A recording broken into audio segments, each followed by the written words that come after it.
நீ என்னமோ வந்து ஒரு மாசத்துல எங்க இதெல்லாம் முடிச்சுட்ட அழிச்சிட்ட அப்படின்னு வந்து சொன்னியே, இன்னமும் உன்னுடைய விமானங்களை எங்களால் வந்து தடுத்து நிறுத்த முடியும், அதை வீழ்த்த முடியும் அப்படின்னு ஈரான் வந்து காமிச்சிருக்கிறாங்க. ஆக்சுவலா வந்து அமெரிக்காவோட ராணுவ தளபதியை வந்து பதவி நீக்கம் செஞ்சிருக்காங்க. இந்த திடீர் பதவி நீக்கத்துக்கு என்ன சார் காரணம்? இதுல ஏதாவது ஒரு உள்குத்தா இல்ல திசை திருப்பா? இப்போ ட்ரம்ப் வந்து முட்டாள்தனமா ஏதாவது ஒன்று சொல்றாருன்னு வைங்க, அதுக்கு அவருக்கு பேர் போனவர். கொரோனா சமயத்தில் ஒன்று என்ன சொன்னார் தெரியுமா? எல்லாரும் ப்ளீச்சிங் பவுடர் எடுத்து குடிங்க, கொரோனா வந்து போயிடும்.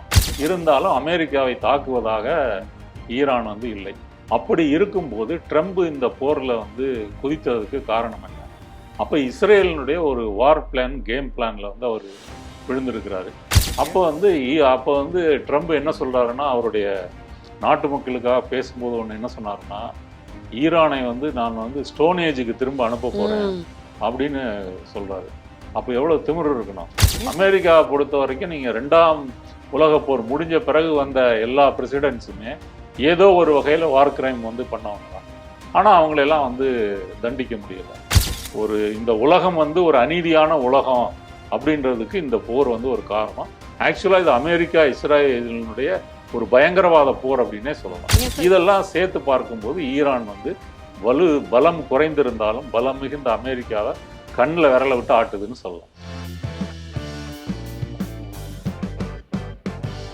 ஜெம் டிவி நேயர்களுக்கு அன்பார்ந்த வணக்கம். நான் உங்கள் தொகுப்பாளர் விஜேடினா. இன்றைய நேர்காணல்ல நம்ம கூட ஃபேமஸ் ஜேர்னலிஸ்ட் நாதன் சார் இருக்காரு. வணக்கம் சார். வணக்கம் மேடம். சார், பிப்ரவரி எண்ட் ஆரம்பிச்ச போர் இன்னைக்கு ஆல்மோஸ்ட் ஏப்ரல் ஃபர்ஸ்ட் வீக் ஆயும் இன்னும் முடிஞ்ச பாடு இல்லை. ஊடகத்துல பார்த்தாலே ஒவ்வொரு நாளைக்கும் வந்து பயமுத்துற அளவுக்கான விஷயங்கள் தான் வந்து அப்டேட் ஆகிட்டே இருக்கு. ஸோ வாரோட இன்றைய நிலவரம் என்னன்னு தெரிஞ்சுக்கலாமா சார்? இன்றைய நிலவரம் இதுவரைக்கும் பிப்ரவரி 28 இஸ்ரேலும் அமெரிக்காவும் விமானங்கள் மூலமாகவும் மிசைல்ஸ் மூலமாகவும் ஈரானை தாக்கிட்டு இருந்தாங்க. ஏற்கனவே வந்து 1-2 விமானங்களை ஈரான் அடிச்சிருக்குது. இப்போ லேட்டஸ்டாக வந்து 2 யூஎஸ் வார் பிளேன்ஸை வந்து அடிச்சிருக்கிறாங்க. ஒரு பிளேன் வந்து F-15 சொல்லக்கூடிய ஒரு மாடல். அந்த ஜெட் விமானம் வந்து ஈரானுடைய மேற்கு பகுதி, வடமேற்கு பகுதியில் அடித்து விழுந்திருக்குது. அதில் வந்து ஒருத்தரை மீட்டுட்டாங்க, ஒருத்தரை வந்து காணோம். அவரை பிடிச்சு கொடுக்குறவருக்கு பரிசு அப்படின்னு சொல்லி ஈரான் அறிவிச்சிருக்கு. இன்னொரு ஃப்ளைட் வந்து A-10 அப்படின்னு ஒரு ஃப்ளைட்டு. அது வந்து கல்ஃபில் பாரசீக வளைகுடாவில் துபாயை நோக்கி அதுக்கு பக்கத்தில் வந்து கடலில் வந்து விழுந்துருச்சு. அதையும் இவங்க ஈரான் அடிச்சிருக்காங்க. அதுலேயும் ஒருத்தரை மீட்டிருக்கிறாங்க, இன்னொருத்தரை தேடிட்டுருக்கிறாங்க. இப்படி ஒரே நாளில் வந்து 2 யூஎஸ் ஏர்ஃபோர்ஸை சேர்ந்த 2 விமானங்கள் அடித்தது என்பது வந்து ஈரானுக்கு வந்து ஒரு மாபெரும், மக்கள்லாம் வந்து கொண்டாடுறாங்க. நீ என்னமோ வந்து ஒரு மாதத்தில் எங்கள் இதெல்லாம் முடிச்சுட்ட அழிச்சிட்ட அப்படின்னு வந்து சொன்னியே, இன்னமும் உன்னுடைய விமானங்களை எங்களால் வந்து தடுத்து நிறுத்த முடியும், அதை வீழ்த்த முடியும் அப்படின்னு ஈரான் வந்து காமிச்சிருக்கிறாங்க. தெஹ்ரான் உள்ளிட்டு பல நகரங்களில் வந்து மக்கள் வந்து கொண்டாடுகிறார்கள். இதுதான் இந்த அப்டேட்டில் முக்கியமான ஒன்று. மற்றபடி இஸ்ரேலும் அமெரிக்காவும் தொடர்ந்து ஈரானில் வந்து குண்டு போட்டுக்கிட்டே இருக்கிறாங்க. இது வரைக்கும் கிட்டத்தட்ட வந்து ஒரு 3000க்கும் மேற்பட்ட மக்கள் கொல்லப்பட்டிருக்கிறாங்க. 20,000க்கும் மேற்பட்ட மக்கள் வந்து காயம்பட்டிருக்கிறாங்க. அதே போல் லெபனானில் எடுத்துட்டிங்கன்னா அங்கேயும் ஒரு 1300 மக்கள் கொல்லப்பட்டிருக்காங்க. இது போக வந்து ஈரான் வளைகுடா நாடுகளை தாக்குவது அதுவும் தொடர்ந்து செஞ்சிட்ருக்குது. இஸ்ரேலையும் தாக்கிக்கிட்டு இருக்குது. இஸ்ரேலில் நேற்று வந்து ஒரு குடியிருப்பு வளாகத்தில் அதனுடைய மிசைல் வந்து விழுந்து, அதெல்லாம் குடியிருப்பு வளாகம் இல்லை, சாரி, ஒரு இண்டஸ்ட்ரி ஏரியா, அதில் மிசைல் வந்து விழுந்து அது சேதமாக இருக்குது. அந்த விஷுவல்ஸ் வந்திருக்கு. கல்ஃப் கண்ட்ரிஸ் எடுத்துட்டிங்கன்னா UAE, எமிரேட்ஸ், அமீரகம்னு சொல்லக்கூடிய அந்த நாட்டையும் சரி, குவைத்து, அப்புறம் பஹ்ரைன், சவுதி அரேபியா, இந்த நாடுகளையும் வந்து தொடர்ந்து US பேஸை வந்து தாக்கிட்டு இருக்கிறாங்க. இன்னமும் ஈரான் வலுவாகத்தான் இருக்கிறது. ஹோர்முஸ், ஸ்ட்ரெய்ட் ஆஃப் ஹோர்முஸை பொறுத்த வரைக்கும் இன்னமும் அது ஈரானுடைய கண்ட்ரோலில் தான் இருக்குது. நேற்று மட்டும் முதலாக வந்து ஒரு ஃப்ரெஞ்சு டேங்க் வந்து கிராஸ் பண்ணி போயிருக்கிறாங்க. ஏதோ அவங்க பேச்சுவார்த்தை அதை அலோவ் பண்ணியிருக்கிறாங்க பேச்சுவார்த்தையில். இதுதான் வார் அப்டேட்ஸை பொறுத்த வரைக்கும் இதுதான். ஆக்சுவலாக வந்து அமெரிக்காவோட ராணுவ தளபதியை வந்து பதவி நீக்கம் செஞ்சுருக்காங்க. இதை திடீர் பதவி நீக்கத்துக்கு என்ன சார் காரணம்? இதில் ஏதாவது ஒரு உள்குத்தா இல்லை திசை திருப்பா? இதில் வந்து ஒரு அரசியல் காரணம் இருக்குது. என்ன அப்படின்னு சொன்னால், அந்த சீஃப் ஆஃப் ஆர்மி ஸ்டாஃப் அவரை தான் நீக்கியிருக்கிறாங்க. அவர் வந்து ட்ரம்போட இந்த வார் பிளான்ஸுக்கு வந்து ஒத்து வர மாட்டார் அப்படின்றதுக்காக அவரையும் மட்டும் இல்லை, இன்னும் 2 சீனியர் இராணுவ அதிகாரிகளையும் ட்ரம்ப் அட்மினிஸ்ட்ரேஷன் வந்து நீக்கியிருக்கிறாங்க. குறிப்பாக வந்து அவங்களுடைய டிஃபென்ஸ் மினிஸ்டர், அங்கே செக்ரட்டரின்னு சொல்லுவாங்க, அவர் நீக்கியிருக்கிறார். ஏன் அப்படின்னு சொன்னால், நீங்கள் இராணுவமாக இருந்தாலும் வந்து இப்போ ட்ரம்ப் வந்து முட்டாள்தனமாக ஏதாவது ஒன்று சொல்கிறாருன்னு வைங்க, அதுக்கு அவர் பேர் போனவர். கொரோனா சமயத்தில் ஒன்று என்ன சொன்னார் தெரியுமா? எல்லாரும் ப்ளீச்சிங் பவுடர் எடுத்து குடிங்க, கொரோனா வந்து போயிடும் அப்படின்னு ஒரு அவர் குடிச்சாரா சார்? தெரியல, ப்ரெஸ் கான்ஃபரன்ஸில் சொன்னார். இதுதான் அவருடைய அறிவின் தரம். இப்படிப்பட்டவர் ஈரான் வாருக்கு வந்து ஒரு அதிபராக இருந்து உத்தரவுகள் அவர் மட்டுமே போடுறதில்ல, அவருடைய கேபினட் எல்லாம் சேர்ந்து தான் போடுறாங்க. ஆனால் இவங்க வந்து தேவையில்லாமல் ஒரு இஸ்ரேலுக்காக ஒரு வாரில் வந்து சிக்கிட்டாங்க. இந்த கருத்து வந்து இராணுவத்தினுடைய உயர் அதிகாரிகளிடையே சில பேருக்கு வந்து வர ஆரம்பிச்சிருச்சு. அப்போ அவங்கள தொடர்ந்து வச்சிருந்தா நமக்கு வேலைக்கு ஆகாது, அவங்கள நீக்கணும் அப்படின்னு சொல்லி நீக்கியிருக்காங்க. இதுதான் காரணம். ஏன் சார் இப்போ இவரோட ட்ரம்ப்போட வார் பிளான்ஸுக்கு வந்து இவங்க ஒத்து வரல அப்படின்னு சொல்றீங்களா? அப்போ இவர் எல்லாமே வந்து மாஸ்டர் பிளான் பண்ணி காய் நகர்த்திட்டு இருக்காரா சார்? இது மாஸ்டர் பிளான் இல்லை, இது டிசாஸ்டர் பிளான் தான். ஏன் அப்படின்னு சொன்னால், முதல்ல வந்து அமெரிக்காவுக்கு நேரடியான ஒரு அபாயம் என்பது ஈரான்கிட்ட இருந்து இல்லை. ஈரான்கிட்ட இருந்து பல ஆயிரம் கிலோமீட்டர் தூரத்தில் தான் அமெரிக்கா இருக்கிறது. அமெரிக்காவை அச்சுறுத்தக்கூடிய வகையில் மிசைல்ஸோ அல்லது வந்து ஏர்ஃபோர்ஸ் விமானங்களோ இதெல்லாம் ஈரானிடம் இல்லை. ஒரு கால் மிசைல்ஸ் இருந்தாலும் இருக்கலாம், கண்டம் விட்டு கண்டம் தாவக்கூடிய, இருந்தாலும் அமெரிக்காவை தாக்குவதாக ஈரான் வந்து இல்லை. அப்படி இருக்கும்போது ட்ரம்ப் இந்த போரில் வந்து குதித்ததுக்கு காரணம் என்ன? அப்போ இஸ்ரேலினுடைய ஒரு வார் பிளான், கேம் பிளானில் வந்து அவர் விழுந்திருக்கிறாரு. ஏற்கனவே அமெரிக்கா பொறுத்த வரைக்கும் இஸ்ரேலை வந்து மத்திய கிழக்கில் ஒரு அடியாள் மாதிரி வந்து பயன்படுத்துகிறாங்க. மற்ற மத்திய கிழக்கு நாடுகளை எல்லாம் ஒரு கண்ட்ரோலில் வச்சுக்கிறதுக்கும், குறிப்பாக இந்த ஆயில் இண்டஸ்ட்ரியை வந்து தன்னுடைய கட்டுப்பாட்டில் வச்சுக்கிறதுக்கும், கல்ஃபில் புரளக்கூடிய பணத்தை வந்து தன் நாட்டில் இன்வெஸ்ட் பண்ணுறதுக்கும், தன்னுடைய இராணுவ தளவாடங்களை வந்து கல்ஃப் கண்ட்ரிஸுக்கு வந்து விற்கிறதன் மூலமாக லாபம் பார்க்குறதுக்கும் இஸ்ரேலை வந்து அவங்க அப்படி வச்சுருக்கிறாங்க. அப்போ ஈரான் மட்டும் அதற்கு வந்து எதிராக இருக்கிறது. ஈரான் மட்டும் இல்லை, ஈரானை சேர்ந்த ஹிஸ்புல்லாவாக இருக்கட்டும், ஹமாஸாக இருக்கட்டும், அல்லது ஏமனில் இருக்கக்கூடிய ஹூத்தீஸ் கிளர்ச்சியாளர்கள் அவங்களா இருக்கட்டும், இவங்க எல்லாமே ஆன்டி இஸ்ரேல், ஆன்டி யூஎஸ்ஸாக இருக்கிறாங்க. அடுத்தது ஈரான் வந்து அணு ஆயுதம் தயாரிக்க போகுது அப்படின்னு ஒரு பீதியை கிளப்பி விடுறாங்க. செறிவூட்டப்பட்ட யுரேனியம் வந்து ஒரு 60% செறிவூட்டப்பட்ட யுரேனியம் வந்து ஒரு 400 கிலோ வச்சிருக்கிறாங்க. அது 90% அடைந்து விட்டால் அணு ஆயுதம் தயாரிச்சிருவாங்க. ஆனால் ஈரான் வந்து ரொம்ப நாளாக நாங்கள் அணு ஆயுதம் தயாரிக்கலை அப்படின்னு தான் சொல்லிட்டு இருக்குது. ரெண்டாவது, போன வருடம் ஜூன் மாதத்திலேயே இந்த அணு உலைகளை எல்லாம் இஸ்ரேல் அமெரிக்க விமானங்கள் வந்து தாக்கி இருக்குது. அப்போ ஏற்கனவே அழிச்சிட்டேன்னு சொல்கிறேன், இப்போ என்னத்துக்கு நீ வந்து சண்டை போடுற? அப்போ இது முழுக்க முழுக்க இஸ்ரேலினுடைய சுயநலத்துக்காகவும், ரெண்டாவது அமெரிக்காவினுடைய ஆயுத முதலாளிகளுக்கு இது பெரிய லாபம் இருக்குது இந்த போர்னால். இது ரெண்டுக்காகவும் தான் ட்ரம்ப் வந்து ட்ரம்பும் அவருடைய அட்மினிஸ்ட்ரேஷனும் இறங்கி இருக்குது. மற்றபடி இதில் வந்து பல பில்லியன் டாலர்கள் வந்து அமெரிக்க மக்கள் வரிப்பணத்தை வந்து இவர்கள் செலவு பண்ணியிருக்கிறாங்க. பல பில்லியன் டாலரை வந்து ஆயுத தளவாட தயாரிக்கக்கூடிய நிறுவனங்களுக்கு, முதலாளிகளுக்கு கொடுக்க போகிறாங்க. அதனால தான் ட்ரம்ப் மாற்றி மாற்றி பேசுகிறார். இந்த போரில் வந்து அவருக்கு ஒன்றும் ஸ்பெசிஃபிக்காக ஒரு டார்கெட் வந்து சொல்ல முடியலை. ஃபஸ்ட்டு ரெஜிம் சேஞ்ச் அப்படின்னாங்க, ஆனால் அப்படி சேஞ்ச் ஆகலை. அயத்துல்லா அலி காமேனி மற்ற தளபதிகள்லாம் கொல்லப்பட்டாலும் புதுசாக வந்து முஸ்தபா காமேனியை தேர்ந்தெடுத்துட்டாங்க. அதனால் இன்னொரு ஆட்சியாளர்கள் மாறிட்டாங்க. அப்போ ரெஜிம் சேஞ்சு வரலை. அடுத்தது ஈரானுடைய அணு உலைகள் மற்றும் வந்து மிலிட்ரி ஃபெசிலிட்டிஸ் எல்லாம் அடித்து காலி பண்ணிட்டோம் அப்படின்றாங்க. சரி, பண்ணிட்டோம்னா அது அப்போ முடிஞ்சிருக்கணும். ஈரான் வந்து தொடர்ந்து திரும்ப தாக்கிக்கிட்டே தான் இருக்குது. அடுத்தபடியாக வந்து ஸ்ட்ரைட் ஆஃப் ஹோர்முஸை வந்து மூடிட்டாங்க, அதை திறக்கணும் அப்படின்னு சொல்லி பேசுகிறாங்க. எந்த நாடும் உதவிக்கு வரலை. அப்போ வந்து ட்ரம்ப் என்ன சொல்கிறாருன்னா, அவருடைய நாட்டு மக்களுக்காக பேசும்போது ஒன்று என்ன சொன்னாருன்னா, ஈரானை வந்து நான் வந்து ஸ்டோன் ஏஜுக்கு திரும்ப அனுப்ப போகிறேன் அப்படின்னு சொல்கிறாரு. அப்போ எவ்வளோ திமிரு இருக்கணும்? ஏன் சார் இதை கேட்டுட்டு அவங்க சும்மா இருப்பாங்களா சார்? இன்னும் சீன்ற மாதிரி இல்லையா சார்? இல்லை, சீன்ற மாதிரி மட்டும் இல்லை. நீங்கள் ஒரு ஸ்டோன் ஏஜ் அர்த்தம் வந்து என்ன அப்படின்னு சொன்னால், அந்த நாட்டில் இருக்கக்கூடிய எல்லா கட்டிடங்கள், தொழிற்சாலைகள், மருத்துவமனைகள், பள்ளிக்கூடங்கள், பல்கலைக்கழகங்கள், இண்டஸ்ட்ரீஸு எல்லாத்தையும் அடித்து காலி பண்ணுறது அதுதான் ஸ்டோன் ஏஜுக்கு வந்து அர்த்தம். ஒரு இறையாண்மை பெற்ற ஒரு நாட்டை வந்து இந்த மாதிரி நான் கற்காலத்துக்கு கொண்டு போவேன் அப்படின்னு சொல்றது கொழுப்பு. ஆமாம், தீவிரமான ஒரு போர்க்குற்றம் அப்படின்னே சொல்லலாம். வார் கிரைமே அப்படின்னு சொல்லலாம். நீங்க வார் கிரைம்னு சொல்லும் போது இப்ப ஈரானோட பாலத்தை நாசம் பண்ணிருக்காங்களா சார்? இதுதான் ஒரு மிகப்பெரிய குற்றமாச்சே சார். ஆமாம், அந்த பாலம் வந்து பொதுமக்கள் பயன்படுத்துகின்ற ஒரு பாலம். ம். அந்த பாலத்தை வந்து தகர்த்திருக்கிறாங்க. ஏன் அப்படின்னு சொன்னால் அது வழியாக ஈரானுடைய மொபைல் லான்ச்சர்ஸ் எல்லாம் வருது அப்படின்னு ஒரு பொய்ச்சாக்கு சொல்லி அழிச்சிருக்கிறாங்க. அது மட்டும் இல்லை, ஒரு தடுப்பூசி தயாரிக்கக்கூடிய ஒரு ஆர்என்டி ஃபெசிலிட்டி உள்ள ஒரு தொழிற்சாலை, அதை வந்து காலி பண்ணியிருக்கிறாங்க. ஒரு ஃபார்மசிட்டிக்கல் கம்பெனி, அது ஈரான் முழுக்க மருந்துகள் வந்து சப்ளை பண்ணுது, அந்த நிறுவனத்தை அடித்து காலி பண்ணியிருக்காங்க. இவங்க குண்டு போட்ட வந்து ஸ்கூல்களினுடைய எண்ணிக்கை வந்து ஏராளம். இறந்து போனதில் வந்து மெஜாரிட்டி வந்து சிவிலியன்ஸ் தான், பொதுமக்கள் தான்.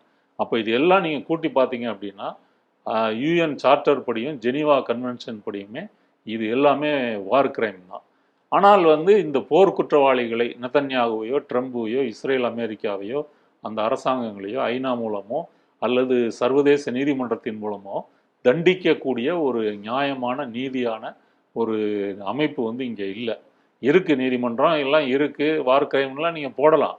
இப்போ நெதன்யாகு மேலே ஏற்கனவே காசால் அவர் இவ்வளோ மக்களை கொண்டிருக்காருன்னு சொல்லி அவர் வார் கிரைமு வாரண்டெல்லாம் போட்டிருக்கிறாங்க. ஆனாலும் அவர் சுதந்திரமாக சுற்றிட்டு தான் இருக்கார். இப்போ ஈரானை வந்து தாக்குறாரு. அமெரிக்காவை பொறுத்த வரைக்கும் நீங்கள் 2ஆம் உலகப் போர் முடிஞ்ச பிறகு வந்த எல்லா பிரசிடென்ட்ஸுமே ஏதோ ஒரு வகையில் வார் கிரைம் வந்து பண்ணவங்க தான். ஆனால் அவங்களெல்லாம் வந்து தண்டிக்க முடியலை. நீங்கள் எதுக்கு எடுத்தாலும் இவங்க வந்து மற்ற தீவிரவாதிகள் பயங்கரவாதிகள் அப்படின்னு சொல்லி அவங்களெல்லாம் அழிக்க வந்த ஒரு பெரிய ஹீரோக்கள் மாதிரி தங்களை சித்தரிச்சுக்கிறாங்களே தவிர இவங்களுடைய அந்த இது இருக்கு இல்லையா. இப்போ வியட்நாமில் வந்து லட்சக்கணக்கான மக்களை கொண்டிருக்கிறாங்க, கொரியன் வாரில் வந்து கொண்டிருக்கிறாங்க அமெரிக்கா, ஈராக் வாரில் கொண்டிருக்கிறாங்க. ஈராக்கில் வந்து பொருளாதார தடை போட்டதுனால மருந்து இல்லாமல் மட்டும் பல ஆயிரம் குழந்தைகள் இறந்து போயிருக்காங்க. அப்போ இதெல்லாம் வந்து ஜெனோசைடில் வருமா வராதா? அதனால் இவங்களெல்லாம் வந்து என்ன சொல்கிறது, ஒரு இந்த உலகம் வந்து ஒரு அநீதியான உலகம் அப்படின்றதுக்கு இந்த போர் வந்து ஒரு காரணம். ஆக்சுவலாக இது அமெரிக்கா இஸ்ரேலினுடைய ஒரு பயங்கரவாத போர் அப்படின்னே சொல்லலாம். ஏன் சார் இப்போ இந்த வார் கிரைம்னு நம்ம சொல்றோம், எது இந்த பாலத்தை நாசம் பண்ணதே, அதோட அடங்காம இன்னும் நாங்க ஈரானை வந்து நிறைய நிலக்கொலைய வைப்போம் அப்படின்னு சொல்றாரு சார். இது இப்படியே கண்டினியூ ஆனா அப்ப பேக் ஃபயர் என்ன ஆகும்? இப்போ அமெரிக்காவுக்கு உள்ள பிரச்சனை வந்து இந்த ஸ்டேட் ஆஃப் ஹோர்முஸை வந்து மூடினது இருக்கு இல்லையா. இப்போ உலகம் முழுவதும் அதனுடைய பிரச்சனைகள் வந்து எதிரொலிக்க துவங்கி விட்டது.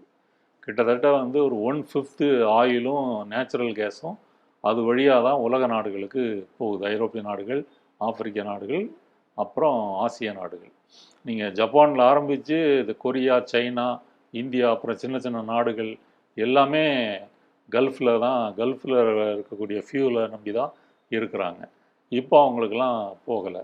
எல்லா நாடுகள்லையும் வந்து எல்பிஜி விலையும் ஏறி இருக்கிறது, பெட்ரோல் டீசல் விலையும் ஏறி இருக்குது. பாகிஸ்தானில் வந்து அப்படி விலையேற்றி மக்கள்லாம் போராட்டம் பண்ணி திரும்ப கொஞ்சம் குறைச்சிருக்காங்க. இலங்கை எடுத்துக்கிட்டிங்கன்னா 25% ஏறி இருக்குது. இந்தியாவில் வந்து டொமெஸ்டிக் சிலிண்டர் 60 ரூபா ஏற்றிருக்காங்க, கமர்ஷியல் சிலிண்டர் 200 ரூபா ஏற்றிருக்கிறாங்க. அப்படி இருந்தும் அது வந்து நமக்கு புக் பண்ணால் கிடைக்கிறது இல்லை, டிலே ஆகுது. பிளாக் மார்க்கெட்டில் வந்து ஆயிரக்கணக்கில் விற்கிறாங்க. இதை வந்து மோடி அரசு வந்து இதை திறமையாக கையாள முடியலை. ஆனால் இதுவும் திமுக சதி அப்படின்னு சொல்லி விஜய் பேசுகிறாரு. இதை கண்ட்ரோல் பண்ணக்கூடியது union government, NDA government, BJP government அப்படின்ற அறிவு கூட அவருக்கு இல்லை. இப்படி உலகம் முழுவதும் இந்த பிரச்சனை என்பது அமெரிக்காலேயுமே உயர்ந்திருக்கு. அமெரிக்காலேயே அங்கே கேலன்னு சொல்லுவாங்க, ஒரு 3.8 லிட்டர் வந்து ஒரு கேலன் அப்படின்னு சொல்லுவாங்க. அந்த ஒரு கேலனுமே 4 லிட்டரை தாண்டி இருக்கு. மற்றபடி இன்னைக்கு வந்து உற்பத்தி செய்யப்படுகின்ற ஒரு பேரல் க்ரூட் ஆயிலினுடைய விலை என்பது வந்து $110-115 வந்துருச்சு. போருக்கு முன்னாடி $70 இருந்தது, இப்போ நீ 115 வந்துருச்சு. இன்னும் போர் அதிகரிக்க அதிகரிக்க அதை இன்னும் அதிகரித்து கொண்டே போகும். அதனால் இப்போ ட்ரம்புக்கு முக்கியமான பிரச்சனை வந்து இந்த ரெண்டாவது வந்து இங்கே ஈரானில் இருக்கக்கூடிய அந்த பவர் கிரிட்டு, இண்டஸ்ட்ரீஸ் இதெல்லாம் தாக்கியிருக்காங்க. பதிலுக்கு ஈரான் என்ன செய்யுது அப்படின்னு சொன்னால், துபாயிலையோ குவைத்திலையோ அல்லது வந்து சவுதி அரேபியாலேயோ அங்கே இருக்கக்கூடிய இந்த மாதிரி வந்து oil structure, refineries, gas field இதை வந்து தாக்கியிருக்காங்க. முக்கியமாக வந்து கடல் நீரை குடிநீராக்கும் ஆலைகள் அதை வந்து குவைத்தில் வந்து தாக்கியிருக்கிறாங்க. அப்போ அதனால் அவங்கள பொறுத்த வரைக்கும் என்னதுன்னா, க்ரூட் ஆயிலோ கேஸோ உற்பத்தி பண்ணாங்கன்னா ஒரு பிரம்மாண்டமான டேங்க் இருக்கும், அதில் வந்து ஃபில் பண்ணிடுவாங்க.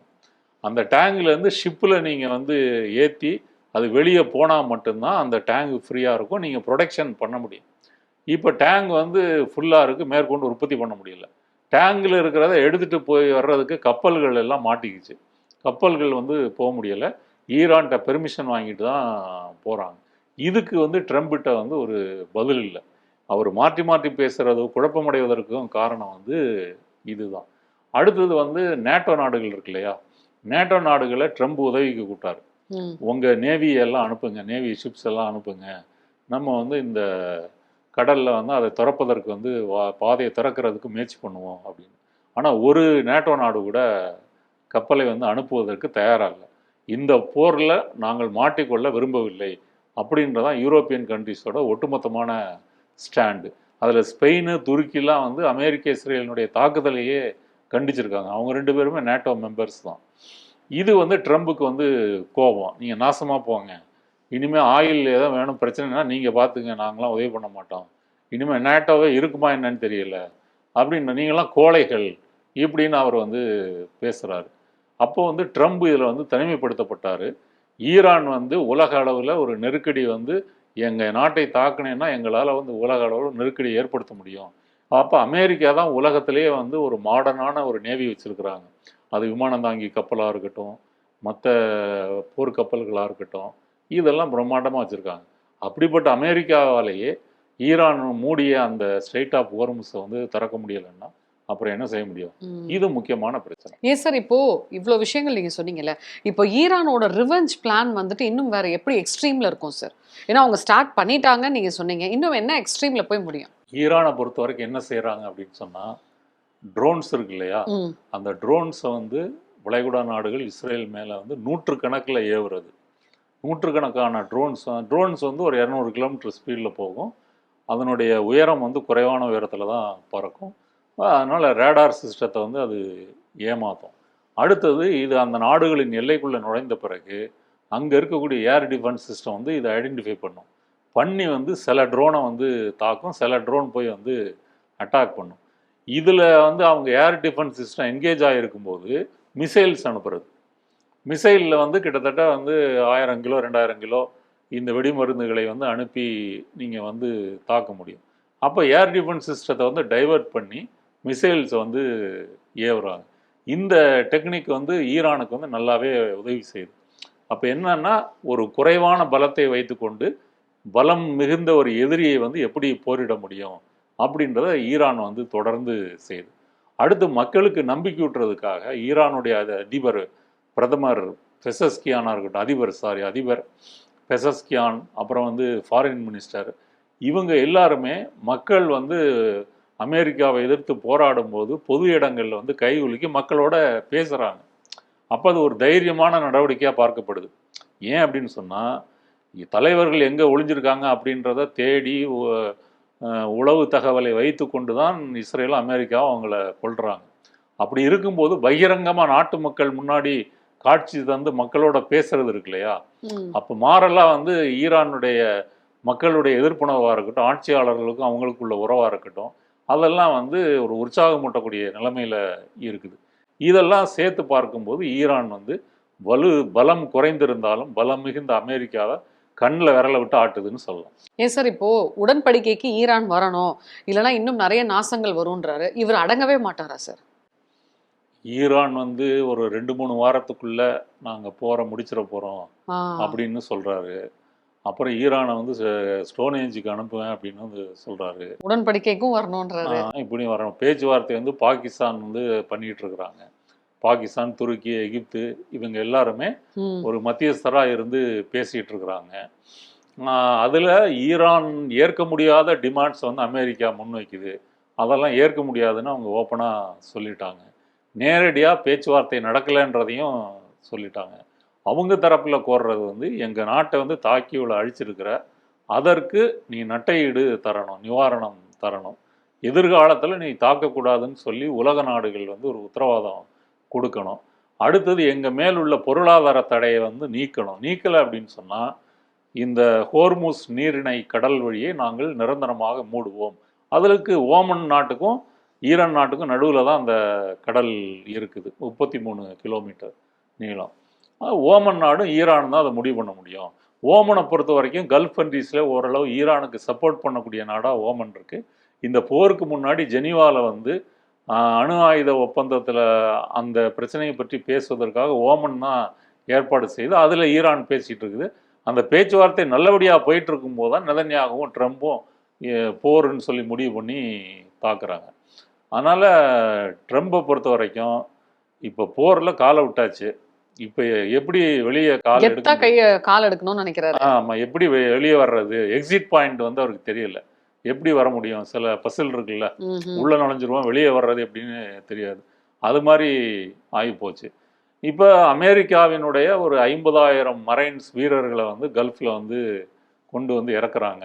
அவங்க பேஸில் தங்க வைக்கிறாங்க. பேஸில் கூட இல்லை, பேஸில் ஈரான் அடிக்குதுன்னு சொல்லி பக்கத்தில் இருக்கிற ஹோட்டல்ஸு இந்த மாதிரி கல்யாண மண்டபங்களில் வீரர்களை தங்க வைக்கிறாங்க. இதை வைத்துக்கொண்டு ஊடகங்கள்லாம் என்ன சொல்கிறாங்க, ஒரு கால் அமெரிக்கா வந்து கிரவுண்ட் ஆப்ரேஷனுக்கு தயாராகுதா, முக்கியமாக ஹோர்முஸ்க்கு பக்கத்தில் இருக்கக்கூடிய ஐலாண்ட்ஸு அதெல்லாம் கைப்பற்றி விட்டு இந்த இதுக்குமே நாங்கள் செக்யூரிட்டி போட்டு பாதுகாத்துக்குவோம் அப்படின்றதுக்காக இதை பண்ணுதா, இல்லை இந்த தரைவழி தாக்குதலில் இறங்குனா கண்டிப்பாக வந்து ஈரானுடைய IRGC இருக்கு இல்லையா, அந்த இஸ்லாமிய புரட்சிகர காவல்படை, அவங்க கண்டிப்பாக அடிப்பாங்க, உயிரிழப்பு அதிகமாக அமெரிக்காவுக்கு இருக்கும், அப்படி நாங்கள் பண்ண போகிறோன்னு ஒரு பீதி ஊட்டுறதுக்காக இந்த வீரர்களை வந்து குவிக்கிறதா அப்படியும் சொல்கிறாங்க.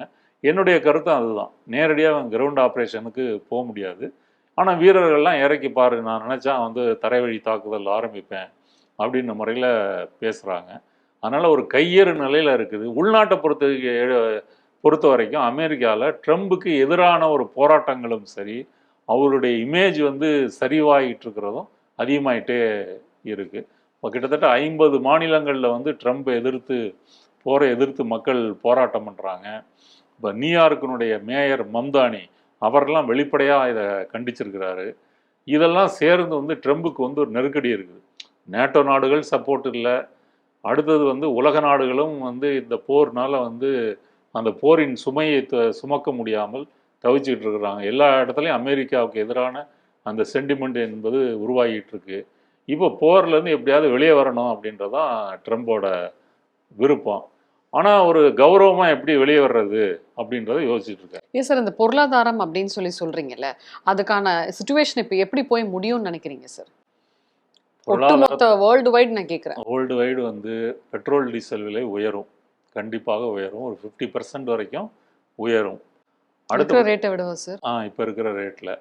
அடுத்தது வந்து ஃபெர்டிலைசர் ப்ரொடக்ஷன் இருக்கு இல்லையா, அது முற்றிலும் நின்று போகும். விவசாயிகளுக்கு நீங்கள் உரங்கள் அளிக்க முடியாது. அப்போ உரம் இல்லை அப்படின்னு சொன்னால் ஈல்டு இருக்காது.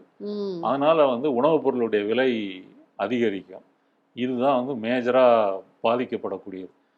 இதெல்லாம் வந்து அதிகரித்தால் என்ன ஆகும் அப்படின்னு சொன்னால் பணவீக்கம் அதிகரிக்கும், மொத்த லைஃப் ஸ்டைலே வந்து மாறும். பெட்ரோல் டீசல் வந்து தட்டுப்பாடு ரேஷன் முறையில் கொடுக்குற மாதிரி இருக்கும். டொமஸ்டிக் நம்ம எல்பிஜி அந்த கேஸ் சிலிண்டர் அதுவும் இதில் தானே தயாரிக்கிறாங்க, அதுனுடைய சப்ளையும் வந்து குறைஞ்சி போகும். எல்லாரும் வந்து சிட்டியில் இருக்கிறவங்களாம் இதுக்கு மாற்றாக விறகை நோக்கி போக முடியாது. அப்போ இண்டக்ஷன் ஸ்டவ்லாம் ஒரு வரம்புக்கு உட்பட்ட வரைக்கும் தான் நீங்கள் சமைக்க முடியும், ஃபுல் ஸ்விங்காக சமைக்க முடியாது. ரெண்டாவது அதுக்கு வந்து சாதாரண மக்கள் அதுக்கு அந்த அடுப்பு வாங்குறது அப்படின்றது அது ஒரு சார், எலக்ட்ரிசிட்டி அதிகமாகும். அப்போ இதெல்லாம் நீங்கள் சேர்த்து எலக்ட்ரிசிட்டியே இந்த ஃபியூவல் வச்சு தயாரிக்கிற இண்டஸ்ட்ரீஸும் இருக்குது. மின்சார உற்பத்தியும் இதனால் குறைவதற்கு வாய்ப்பு இருக்கிறது. இது வந்து எல்லா நாடுகள்லையும் இது கண்டிப்பாக ஏற்படும். அதனால் இந்த போர் சீக்கிரம் முடியணும். அமெரிக்கா இந்த பயங்கரவாத போரை வந்து நிறுத்தணும். அப்படி நிறுத்தினால் மட்டும்தான் ஈரான் வந்து அந்த இதை உற்பத்தி நடப்பதற்கும் கல்ஃப் கண்ட்ரீஸ்லேருந்து மற்ற நாடுகளுக்கு போவதற்கும் அனுமதிக்கும். இல்லைன்னா அது வந்து பிரச்சனை தான். ஓகே, இப்போ கடைசியாக ஒரு கேள்வி சார். இப்போ நீங்கள் முன்னுக்கு சொன்னீங்க ஒரு வீடியோவில் இந்த மாதிரி வந்து இன்டர்நெட்டோட பாதிப்பு வந்து வரலாம், பயங்கரமாக மாட்ட போகிறோம் அப்படின்ற மாதிரி சொன்னீங்க. இப்போ அது அங்கங்கே வந்துட்டு தலை தூக்கிட்டு இருக்கு இல்லையா? இப்போ இந்த இன்டர்நெட்டோட இது வந்து என்ன சார் ஆகும்? இல்லை, இப்போதைக்கு அவங்க அந்த ஸ்ட்ராட்டஜி வந்து எடுக்கலை. இப்போ இந்த ஹோர்முஸ் மூடி இருக்காங்க இல்லையா, இதுவே அவங்களுக்கு ஒரு பெரிய உலக அளவில் ஒரு பெரிய இதை கொடுத்துருக்குது, நம்பிக்கையை அவங்களுக்கு கொடுத்துருக்குது. இது அமெரிக்கா தான் காரணம் அப்படின்ற கருத்தை வந்து பொலிட்டிக்கலாக மற்ற நாடுகளை ஏற்க செய்வதற்கு இது பயன்படுகிறது. அடுத்தது கல்ஃப் நாடுகளில் இனிமேல் வந்து அமெரிக்கானுடைய மிலிட்ரி பேஸ் வந்து இருந்தால் பிரச்சனை அப்படின்ற ஒரு நிலையை ஈரான் உருவாக்கிருச்சு. அதனால தான் தொடர்ந்து அந்த பேஸ் மேலே அட்டாக் பண்ணிக்கிட்டே இருக்கிறாங்க. ஈரானில் வந்து சிவிலியன் ஸ்ட்ரக்சர் அட்டாக் பண்ணாங்கன்னா அதே போல் வந்து கல்ஃப்லேயும் ஈரான் வந்து திரும்ப அடிக்குது. அப்போ கல்ஃப் இப்போ துபாயெல்லாம் வந்து நிலை குலைஞ்சு போயிருக்குன்னு சொல்கிறாங்க. உணவுப் பொருள் வந்து ஒரு 40% விலை உயர்ந்திருக்கு. டூரிசத்துக்கு போன மக்கள் வந்து மாட்டிகிட்டு இருக்காங்க. அவங்களெல்லாம் அரசாங்கம் உட்கார வச்சு அவங்களுக்கு சோறு போட்டுக்கிட்டு இருக்குது.